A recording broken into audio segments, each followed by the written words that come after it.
Alright. I gotta massage the smile off my face.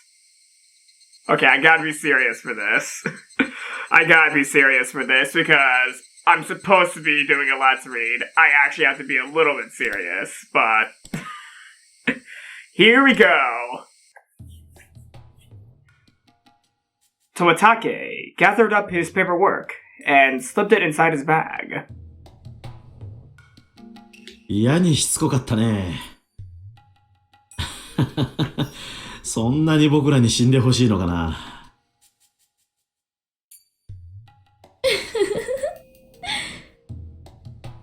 夢の話とはいえ、迷惑な話よね。入江所長にリカちゃんの検査を念入りに行った方がいいと言っておいてください。夢見の悪さは何かの予兆かもしれない。リカちゃんに何かあったら大変なことになるからね。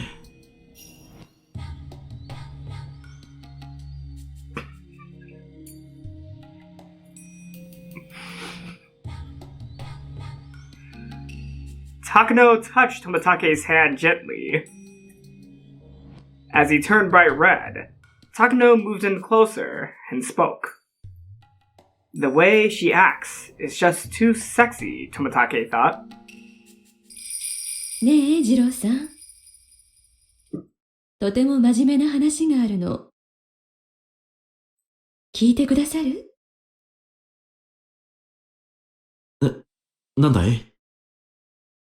高野さんまで真面目な話があるってのかい？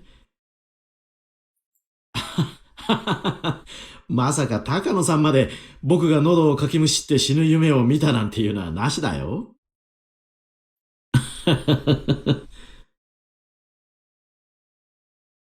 その、まさかだとしたら？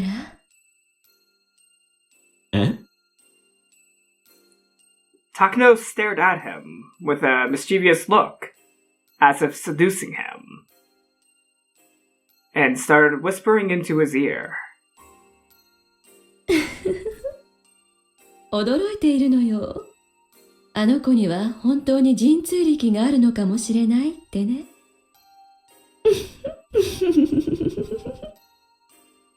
それはどういうことだい？ Takano smiled gently and pulled back her hair. Even seeing her do that made Tomitake's heart race. 私、あなたのことが好きよ。それは光栄だな。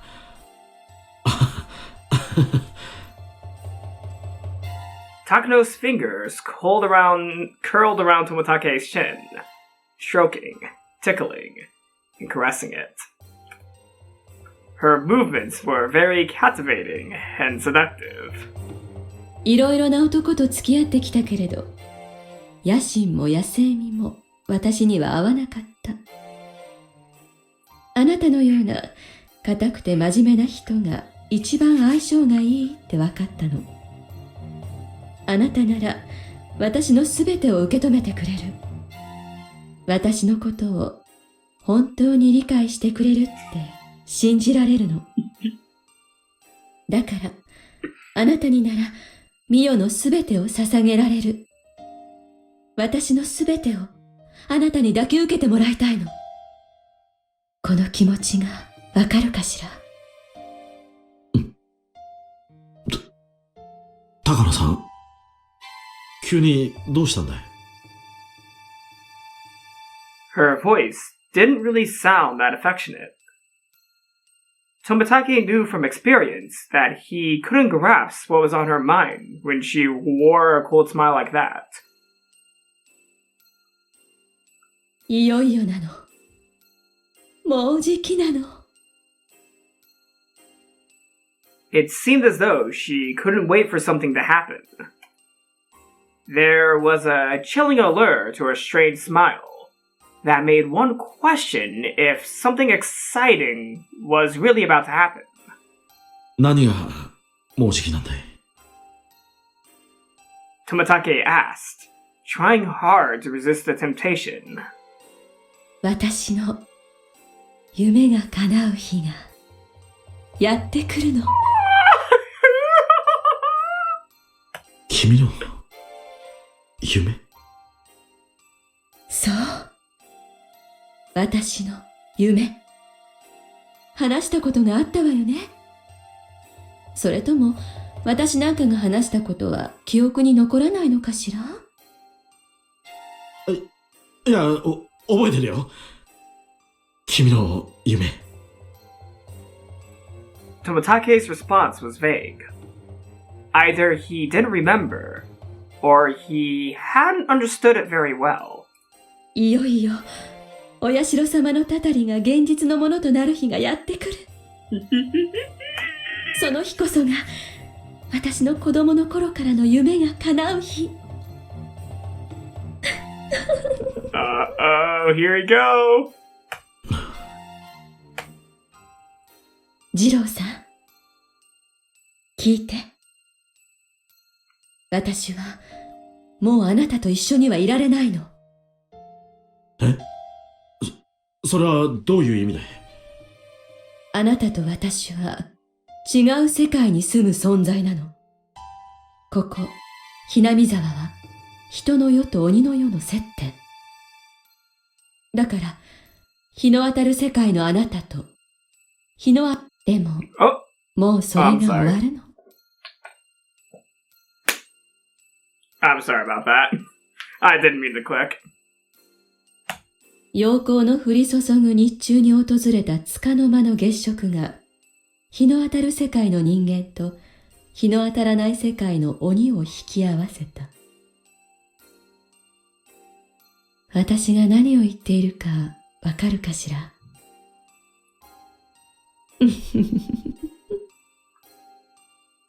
高野さん、まだビールが抜けないのかい？酔ってるね。お別れの夜が来たの。日の当たる世界を教えてくれてありがとう。あなたの温かさは、日だまりの温かさだったわ。騙し合ったり、疑い合ったりしない、本当に温かい関係だった。だから、あなたと別れるのがとても惜しい。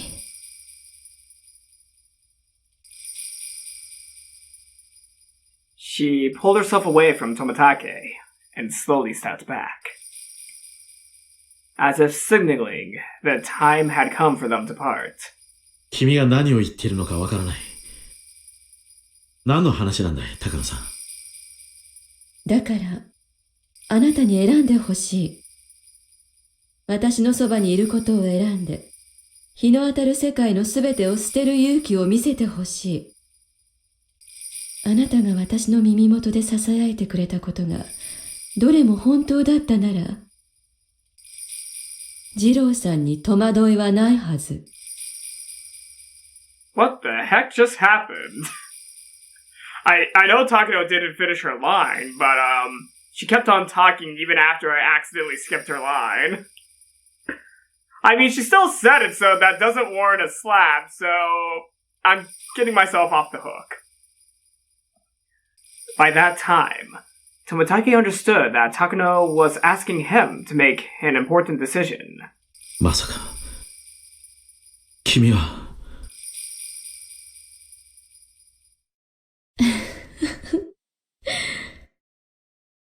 そのまさかなの。二郎さん。Tomitake. Here we go! Tomitake got up from his seat and looked Takano straight in the eyes. There was a faint glimmer of hostility within those eyes. 私より仕事が大事なの。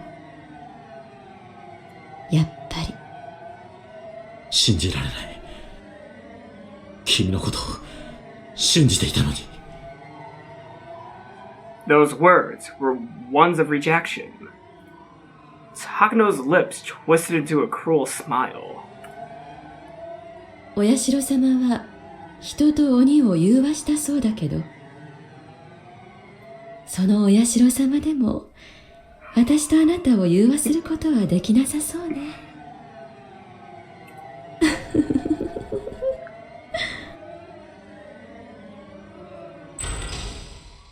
Takano slowly opened the door. 6 men in overalls were standing there at the ready. Tomitake was frozen in shock. The 6 men walked up to Tomitake with no expressions on their faces. It was immediately obvious that they were going to do something to harm him. これは何の真似だ。ひなみ沢症候群は導火線に火がついた爆弾と同じ。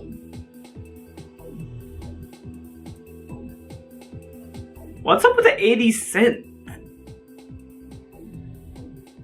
Really, what's up with the 80s synth? それが爆発する前に、東京はあなたに爆弾を解体してしまうことを命じた。でもね、東京にはこの爆弾が派手に爆発して欲しがっている人もいるの。Damn. You know, this is probably one of the very few times where the Higurashi visual novel actually tries going hard with one of the songs. Because I'm going to be honest here, it took up till the answer arcs for the songs to, you know, actually increase in quality. Though, of course, in the question arcs, all the music was like royalty-free tracks, so I can understand why the answer arcs, you know, have better music because they actually, you know, were able to find a musician. バカだ。そんなことをして誰が何の得をするんだ。This song is bumping, by the way. 得のないことをする人なんてこの世にはいないわ。損得があるからベクトルが生まれる。だから私を前にそれを問うことは無意味ね。信じられない。そんなバカなことを考えている連中がいるのかい。ひなみ沢症候群はとても危険な病気であることは君も知っているはずだ。そうよ。爆発すればとても大変なことになる。だからこそ東京も失態を隠しきれない。What is this OST's name? What is this name? I want to know. What is this OST's name? I'll look it up after recording. 君はその連中に買収されたというのか。元からそういう目的で送り込まれているの。申し訳ないわね。出会った時から私とあなたは住む世界が違ったの。それで僕をどうするつもりだ。あなたの協力があれば私の仕事はとても楽になるわ。もちろんそれはあなたにとっては裏切り行為にあたる。僕に寝返れというつもりか。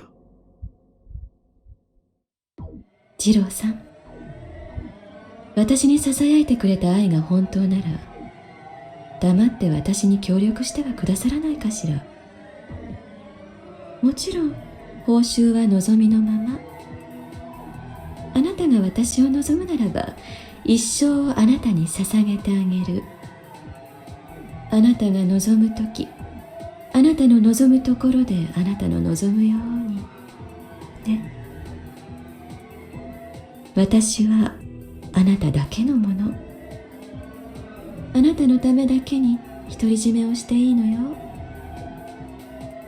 私もあなたにならあなただけの女になってあげてもいい。ねえ、私の心にあなた自身を住まわせてみたいとは思わない？ You know, I'm just partially curious, and it's obvious that I've already, you know, played the Higurashi game, so I know what's going on here. But I do have a big question that I do want to ask right here, right now, since I can. I wonder what things would look like if Tomitake had accepted. Like, I wonder how the story could have gone on if Tomitake actually accepted Takano's offer. I'm really curious to see, you know, a timeline where Tomitake actually, you know, joins Takano and becomes one of the culprits. Her words were a kind of assault, directly hammering at the emotions Mid had difficulty resisting. They were like an evil spell to control his heart. Upon hearing them, Tomitake felt an unknown sensation rush up his spine as his feet froze in place, entranced. However, he forced himself to resist the temptation. He sealed the cracks in his wall of reason to stop Takano from forcibly entering his heart.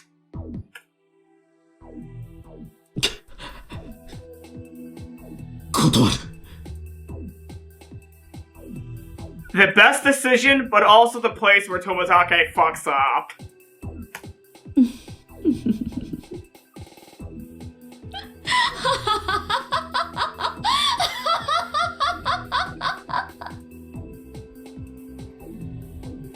She had known from the start that Tomitake was going to refuse her. Even so, Takano let out a triumphant laugh.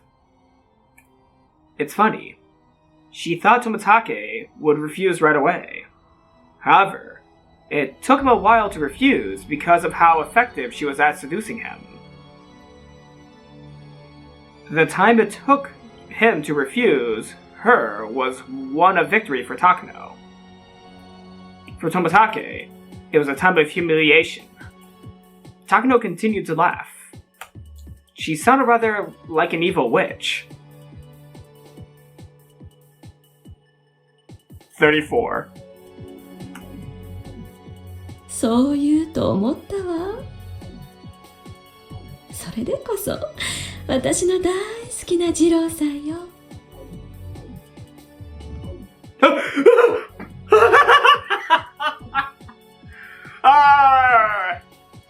It's nice seeing you again, motherfucker. I can't believe he kinda actually spooked me. Takano raised up her right hand and gave a signal to the mountain dogs. Okonogi-kun, 君も願いったのか? 失礼しますね、富武ニー殿。二郎さんも鈍いわね。山犬は初めから私の部下よ。この診療所は最初から私たちが掌握している。知らないのはあなたと入江所長だけよ。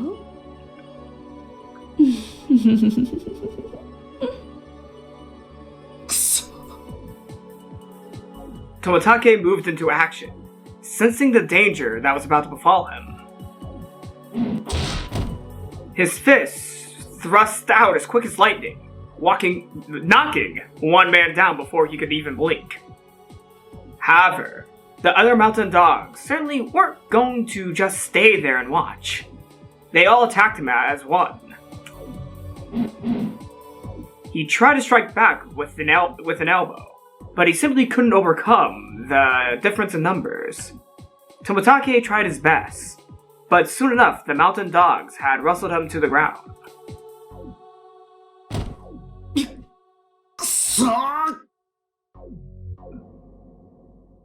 No comments about Takano's forehead and oh god. Oh no. I cannot unlook at that now. Oh god, that's a cursed this image is a cursed image. Also, it doesn't look that serious at all. It looks like Okonogi's playing with Tomitake. And I don't know what the fuck's going on with Takano. You see, these are the moments where the PS3 sprites really don't look that great. Hold on. Out of pure curiosity, let's see something real quick. No, that just breaks everything. Alright, yeah, that would just break everything, so I'm not gonna do that. What does Okonogi look like in the Steam sprite? I've actually never seen that. Anyways, I can't take this image seriously. Honestly, I don't think I've been actually taking this entire video that seriously. I'm sorry, everyone, but this is the scene that, after the first time, it just becomes, you know, enjoyable after the first time. So, I'm sorry that I already know what happens in this game. But you know what? I'm still enjoying myself. And I'm still enjoying myself in reflection of, you know, the shock I had all those years ago when I first saw this, plot twist. 話せ話せんか。こいつジタバタすんな。They pinned him down so that he couldn't move an inch. さすがね、二郎さん。6人がかりでも手こずらせるなんて素敵よ。Takano walked over and smiled while looking down at Tomitake. ねえ、二郎さん。どうせ断るんでしょうけれど、私の自己満足のためにもう一度聞かせてね。やっぱり意見を変えて、私の味方になってはくれないのかしら。無駄だ。君の仲間にはならない。その一言が欲しかったの。私の未練を断ち切るためにね。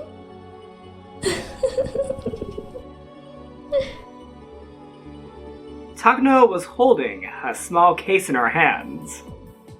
She opened it and showed Tomitake what was inside. その注射は。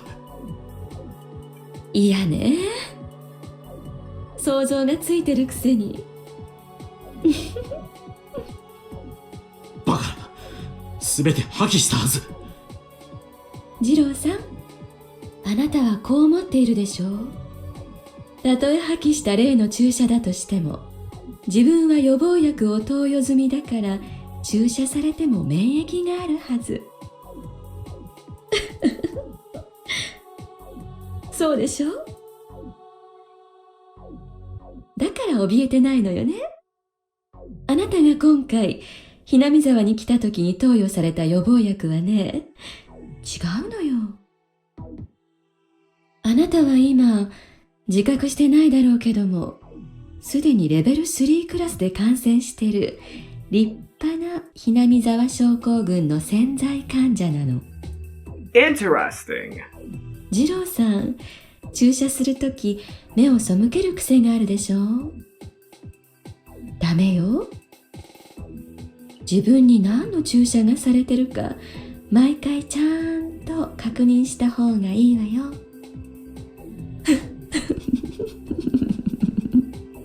Devious. Fucking devious. くそー。話せや。Tomitake struggled to get away, but he simply couldn't move. Upon seeing his sorry state, Takano laughed with glee. H173 は二郎さんもよくご存知のはずよね。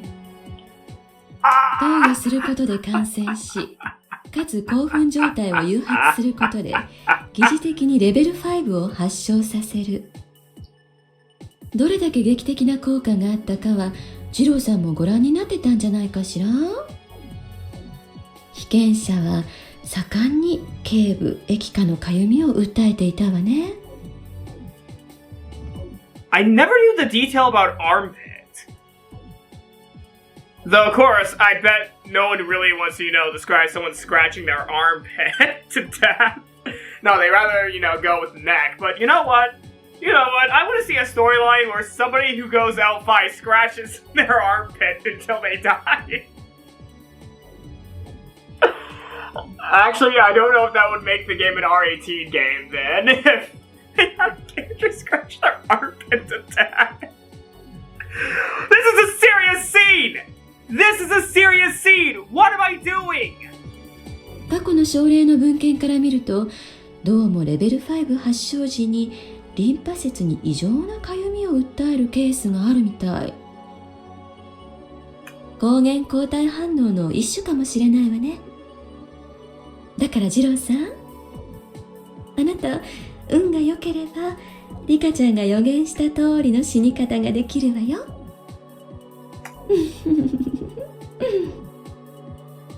自傷で自ら死ぬか、それとも脳を憎悪で焼かれて廃人になるか。あなたはどちらになるのかしらねえ、二郎さん。I like the vagueness they're going with for the scene, though. I still like the vagueness.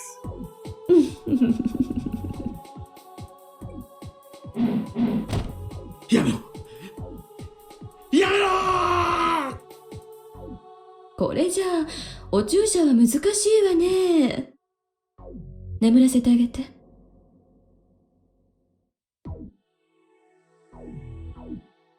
One of the men covered Tomitake's mouth with a towel soaked in some kind of chemical.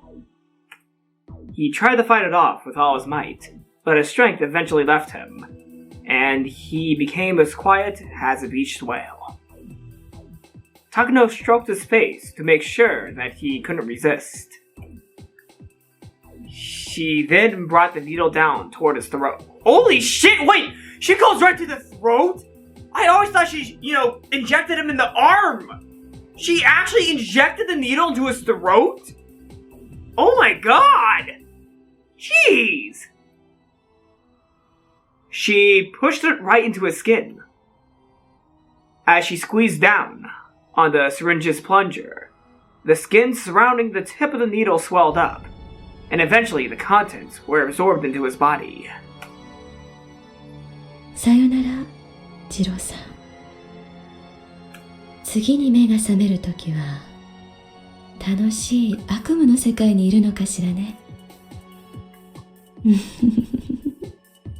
Man, you just gotta feel bad for Tomitake. Like, he actually did not deserve any of what happens to him. God, he's actually the true victim of this story! Okay, well, you can say that Rika's the true victim, but other than Rika, Tomitake is like the ultimate victim other than Rika and Higurashi! Of all the characters, including everything that happened in Go, Tomitake, regardless, is still a victim! Oh my god! All the way through, Tomitake was the protagonist! And unlike Rika, he doesn't have another counterpart. Or supposed counterpart. God! Poor Tomitake, man. Poor Tomitake. The mountain dogs finally got off of him. He couldn't even twitch. 誰か、彼を私の車のトランクに運んで。Two of the men lifted Tomitake up and carried him outside. そうそう。彼の愛用の自転車も一緒だときっと喜ぶでしょうね。地獄へ行っても好きなだけサイクリングができる。You're not even giving him the chance for heaven? The mountain dogs all quietly laughed at the joke. ではこれより終末作戦を開始します。Alright, it's time. It's time. What the fuck do you look like in the remake sprite? Oh! Does he not have a remake sprite? Does he not have a remake? Hold on, okay, I'm keeping it on remake. No, I don't think he has a remake. That's weird. Shouldn't Okonogi have a remake? Okay, I'm gonna keep it on this until I see Okonogi's remake sprite. They stopped laughing as she began to speak. お好みは以後の連絡を待て。入江所長から目を離すな。あと、フルで理科にも注意してね。どんな第六感か知らないけど、少なくとも彼の死に方だけは当てたわ、あの子。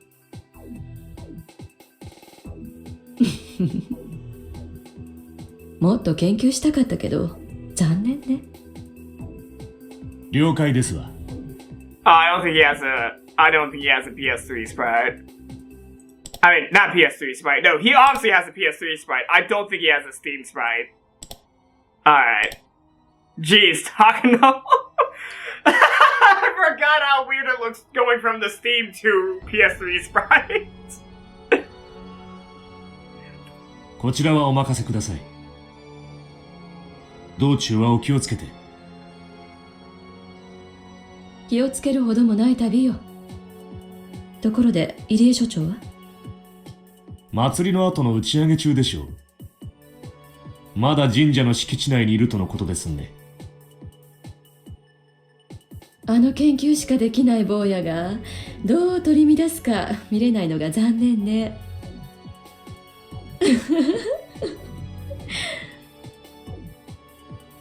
The mountain dogs started laughing again too. Takano checked the time on her watch.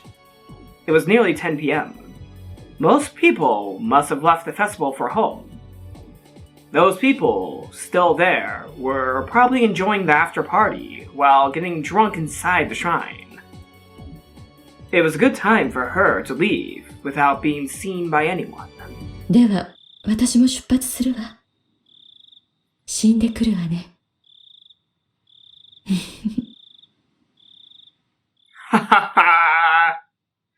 After saying that, she left the clinic alone. She left through the back door. She left amid the moonlight, the singing of insects, and the sound of a river. It was a typical night in Himizawa. While enjoying all these sensations, Takano got inside her car. I'm gonna repeat that line, I'm sorry. While enjoying all these sensations, Takano got inside her car. Tomitake was sleeping inside the trunk. His bicycle, on the other hand, was loaded into her back seat. Oh, wait a second! Wait a second! Oh my god! Wait. Was Tomitake in the trunk in Tatarigoroshi, or... No, I don't remember that part. Hold on. Let me get the Tatarigoroshi manga real quick.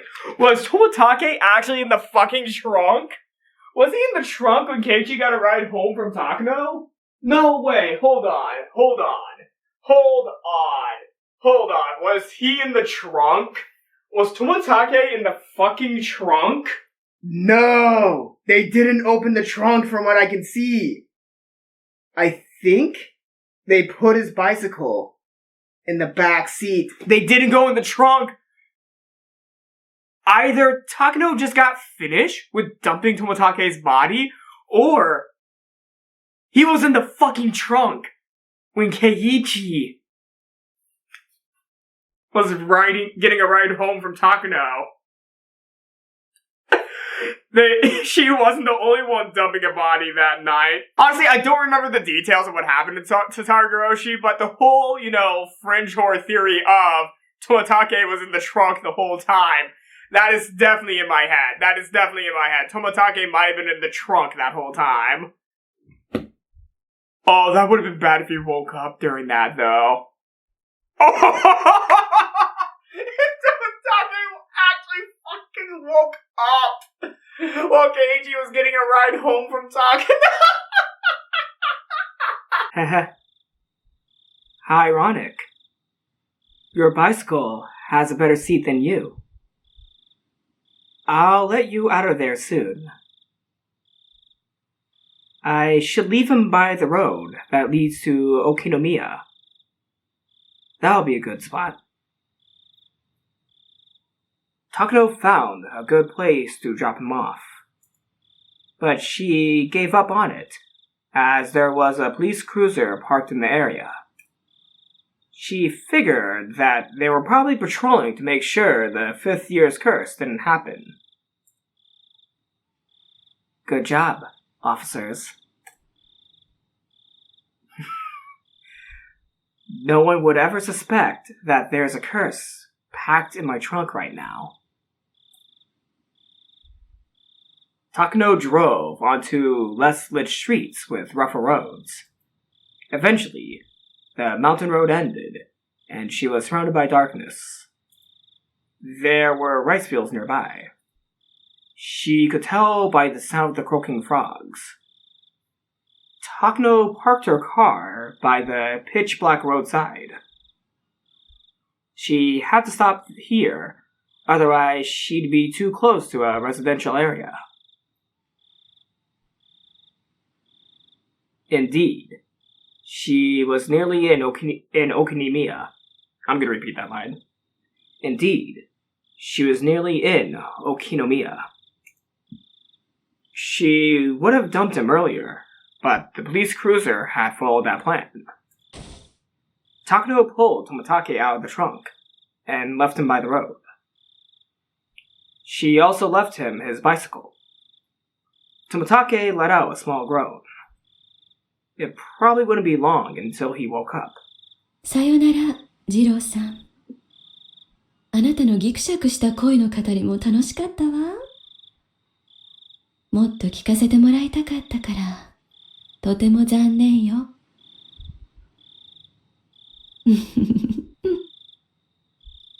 もうじきあなたは目を覚ますわ。その頃には、あなたはレベル5の末期を迎えてる。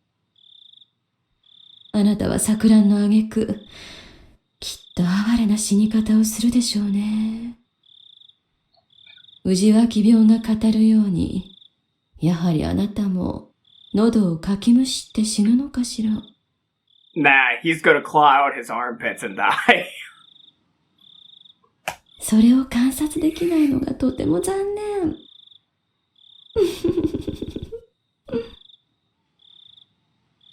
そして、あなたの異常な死と私の失踪は、この地に5年目のたたりとして刻まれるでしょう。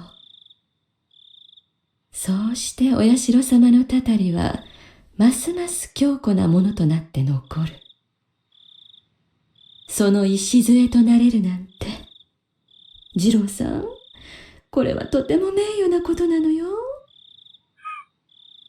あなたはこれから命ある身を捨てて、永遠の存在の一部となれるのだから。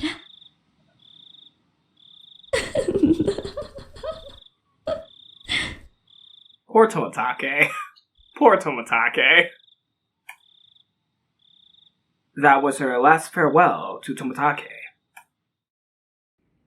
Takano got back inside her car and started driving. She could see the place she left Tomitake in her rearview mirror. She could see the place she left Tomitake in her rearview mirror, but it was already shrouded in darkness.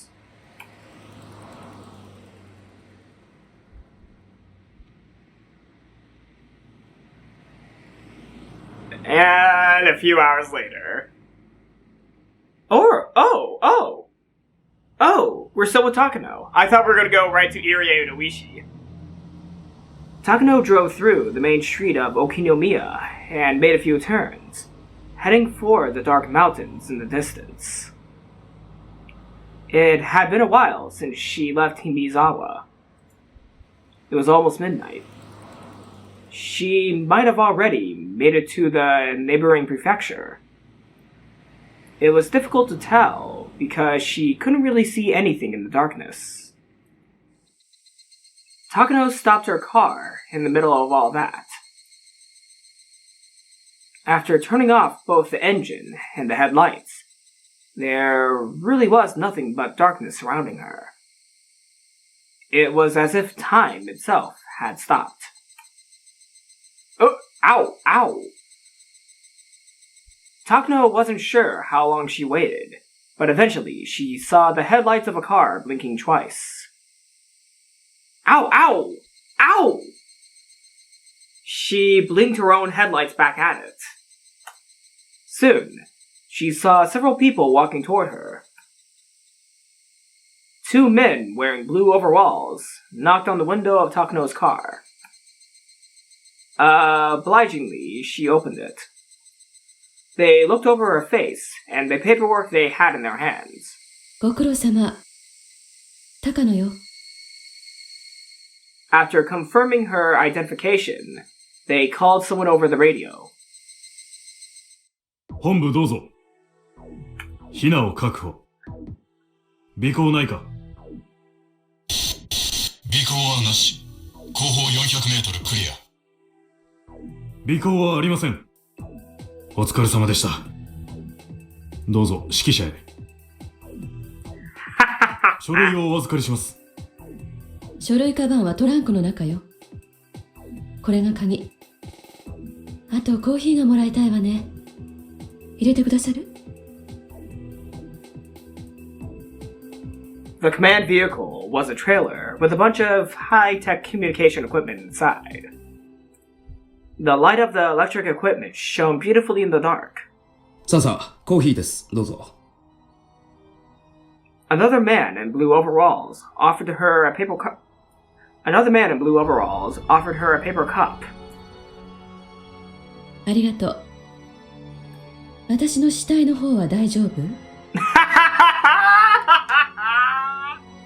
現地にて偽装終了との連絡が入っております。現地？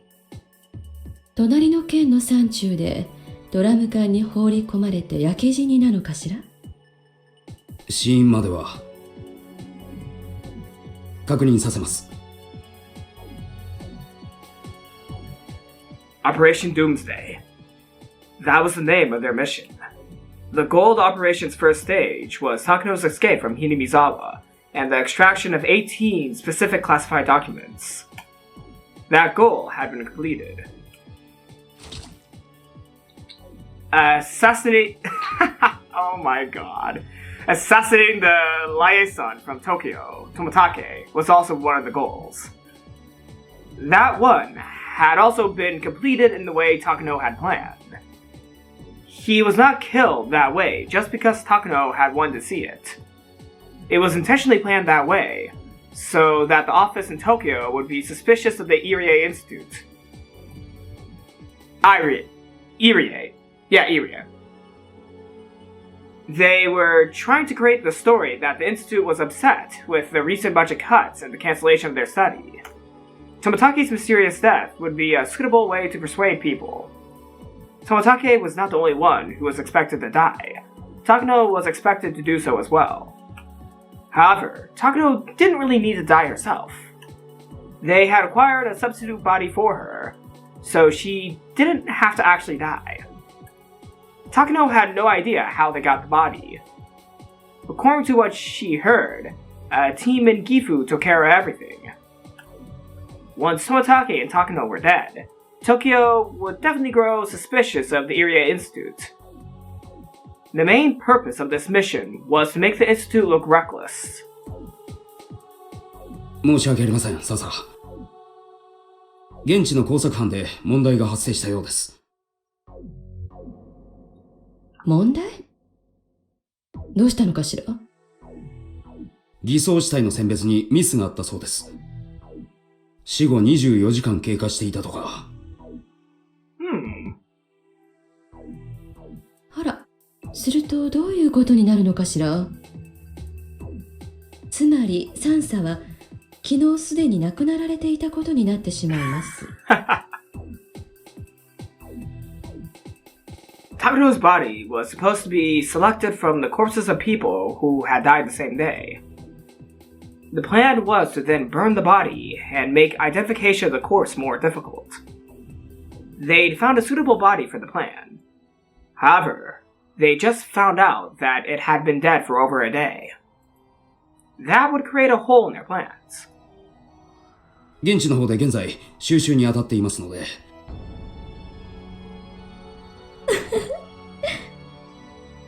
いいわ。その死体を私ということにしなさい。は。しかしそれでは。ひなみ沢を滅びに導くお社様の使いが実は前日に死んでいて、祭りの当日には死者として歩き回っていたか。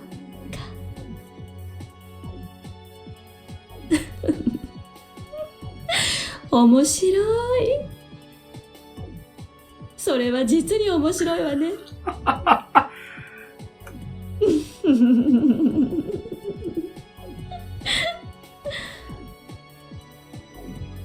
Takano laughed with satisfaction for a while. The other people in the vehicle couldn't understand why Takano was laughing so much. Takano continued to laugh as if it was the funniest thing she ever heard. God damn it! God damn it, why that phrasing? 構わない。現地にはそれを私にしろと伝えなさい。そのくらいのズレがあった方が面白いわ。よろしいのですか？万が一ということも。万が一なんてないわ。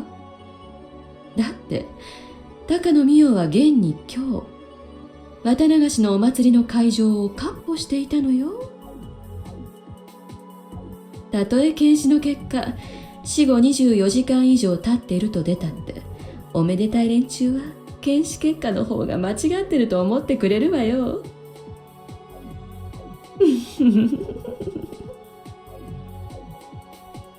Takano almost seemed to be enjoying the risk. 了解。現場へその旨連絡します。それより、私の死体はドラム缶の中で焼かれていたの？はい。高速道路近くの山中でドラム缶の中で焼けていたのを発見されたそうです。That was fast. Takano seemed surprised to hear that from him. Then she started laughing strangely again. Nobody could figure out why she was laughing like that. なるほど。お社様の生まれ変わりは伊達じゃないということなのね。あの子にはやはり人知の及ばない何かがあるということを認めなければならない。南沢の山犬に R の監視体制を厳重にするように連絡を。了解。失礼します。沖宮警察が富武の遺体を発見したとの無線を傍受しました。発見したわね。いよいよ始まるわよ。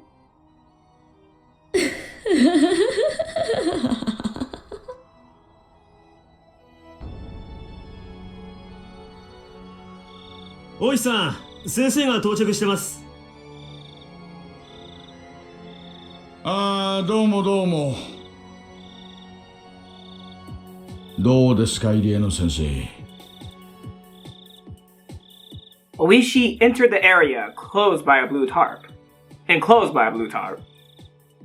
In there, people from forensics were taking pictures of the dead body from various angles. Irie was squatting down next to the dead body of Jiro Tomitake. When he stood up, he was as white as a sheet. 信じられません。そりゃ私だって信じられませんよ。初見で見た限り、仏は喉をかきむしっています。それも自分の手でです。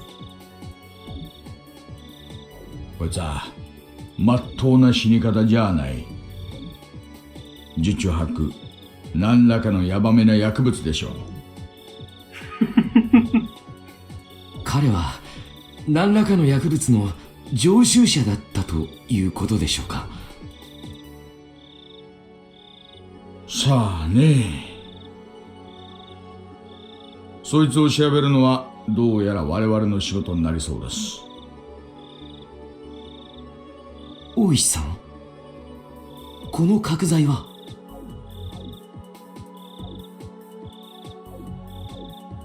多分仏が振り回したんじゃないかと思います。で、途中で捨てて喉をかくのが楽しくなっちゃったんじゃないかと。Wow, I'm still surprised that Oishi is able to, crack jokes in front of a dead body like that. I'm still surprised that Oishi is able to do that. 角材を何のために振り回したんでしょう？自衛のためと考えるのが一番自然だと思います。仏の体に外傷がいくつかあるのに気づいてます？ええ、打撲傷を思わせる跡がいくつか散見できます。ってことは、一番考えられるストーリーは、仏が祭り終了後、沖宮へ帰る途中、ここで何者かに襲われた。それで取り押さえられて怪しげな注射とかそういうのをされて、その結果錯乱させられて死に至らしめられた。You're so close, and yet so far. 喉をかきむしるように誘導できる薬物なんて聞いたことがありません。私もそっちは専門じゃありませんが、何らかの中毒による異常行動に自傷行為ってあるらしいじゃないですか。まあその辺はうちの鑑識のじいさまが調べてくれるでしょう。おいさん、失礼します。ここから数百メートルのところに富武二郎のものと思われる自転車が見つかりました。おお、そうですか。ありがとうございます。何か手がかりとかは？いえ、初見では特には。今鑑識が行ってます。じゃあつまりその自転車があった場所が襲撃場所と考えていいんでしょうね。それで戦ったり逃げたりしてここまで来た。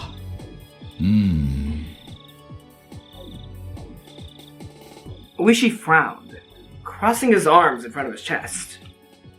Irie was looking at the miserable corpse of Tomitake, and he kept saying the same thing. ありえない。絶対にありえない。Things are coming together now. Irie knew right away that Tomitake's death was caused by the terminal systems of Himizawa syndrome. He hadn't swung the 2x4 at a real person, but he probably saw some kind of hallucination due to the level 5 symptoms. Violent reactions to hallucinations is one of the clearest characteristics of the terminal stage. However, Tomitake supposedly took a vaccine before he came to the village. There was no way he could reach level 5 symptoms in such a short period of time. Irie didn't want to believe it, but it was obvious that someone intentionally injected him with the pathogen. The pathogen must have been strong enough to give him level 5 symptoms immediately. The only drug that can do that is H173, a chemical weapon that induces an acute onset of symptoms. It makes people hallucinate, which inevitably leads to a horrible death. It's the absolute worst kind of demon. However, they had destroyed all of it due to its dangerous nature. All that was left were helpful chemicals, such as vaccines and treatment drugs. Tomitake was their liaison from Tokyo. Whoever killed him must have had full knowledge about him and this drug. How would that person know he was their liaison? It was then that Irie thought of Takano. Takano is also a watchdog from Tokyo. She's something like a superintendent. It was quite possible that something bad had happened to her too. そうだ。高野さんはどうなったんです？え？ああ、お宅の看護師さんの。多分、富武さんと一緒だったと思うんです。高野さんは無事なんですか？先生、彼女の電話番号はわかります？もちろんです。熊ちゃん、入江の先生に電話番号を聞いて署から在宅確認を取らせてください。了解っす。先生、番号を。はい、よろしいですか？ Kumagai got the phone number, repeated it to make sure he got it right, and dashed out the blue tent. 先生、高野さんと仏は確か親しい仲でしたよね。ええ。何かトラブルがあったとか、そういうのは聞いたことがあります？まさか。聞いたことないです。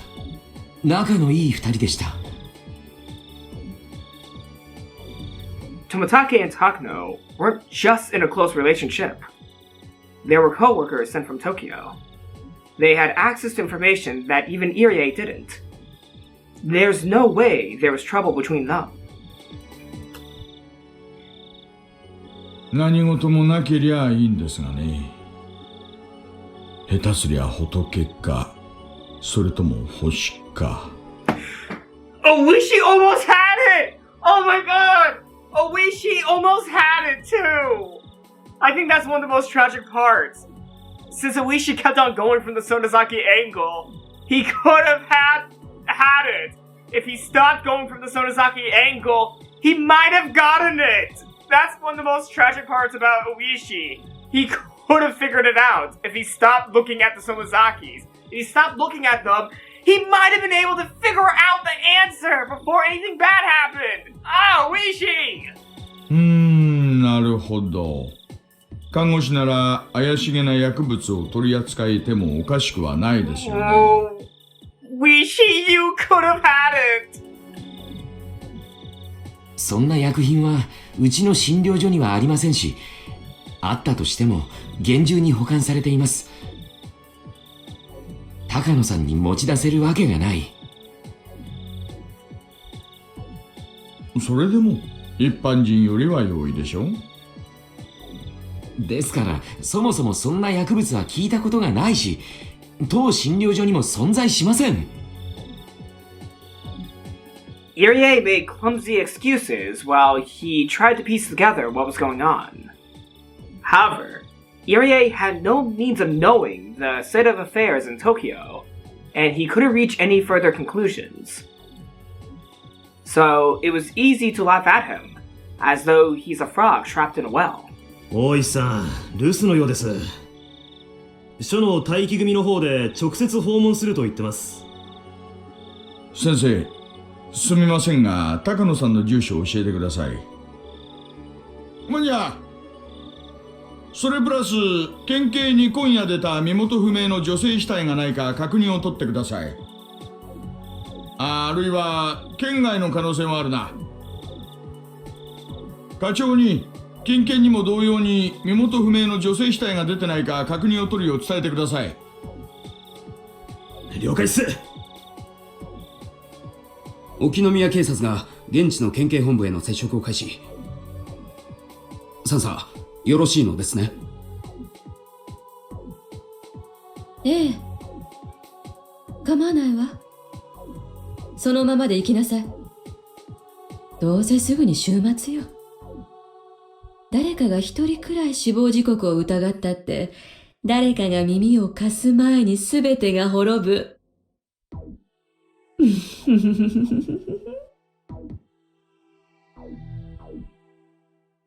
Higurashi no Rakukor Nikai. Oh, fuck.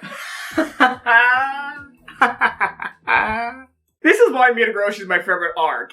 Like, I love it so much that I can make jokes about it. I can make jokes about this arc and still enjoy it. It's still my, 11 out of 10 Higurashi arc. It's my favorite arc. That's why I'm acting so happy all the way through it. Though I know how horrible and sad the story can get. Like, horrible as in horrible for the characters, but amazing in storytelling. Like, this is the best Higurashi story. That's why I'm acting like this.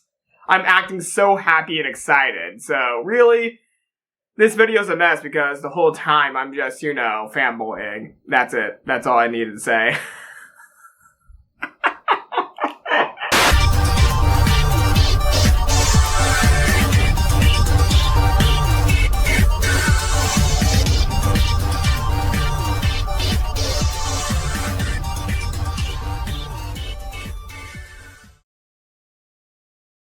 Okay.